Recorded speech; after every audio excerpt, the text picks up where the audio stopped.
পাখা দিকটা সুন্দর করে তোর।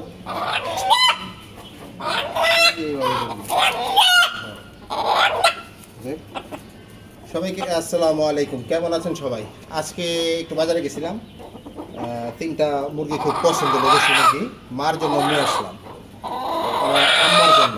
মা আবার দেশি মুরগি পালে তো, একটা মোরগ আর দুটা মুরগি। তারপরেও আসলে রোগ কারো আপন না, তো এই জন্য আনার সাথে সাথে আমি দেবি আর কি। রানী ক্ষেতের যে ভ্যাকসিনটা আছে সাথে সাথে দেবো, একসাথে দেবো না।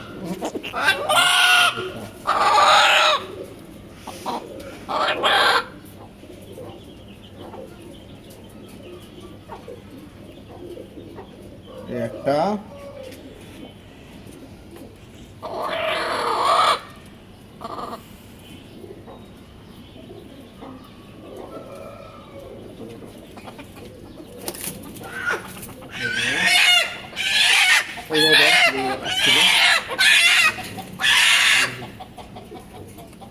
আর এই যে মুরগি দুটা ভ্যাকসিন করে দিচ্ছি, রানের মতো করে দিচ্ছি।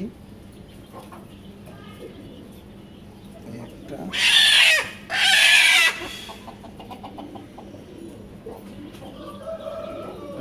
দোনটাকে ভ্যাকসিন করে দিলাম, কারণ রোগ তো কারো আপন না, রোগ কারো আপন না। এই জন্য সাথে সাথে আমি কখনো দেরি করি না, এই জন্য ভ্যাকসিন করে দিলাম, পালবো সাথে সাথে করে দিলাম। তো আপনারা মুরগি টুরগি বাইরে থেকে আনলে অবশ্যই ওটাকে আলাদা রাখবেন, আমি এখানে আলাদা করেই রাখতেছি।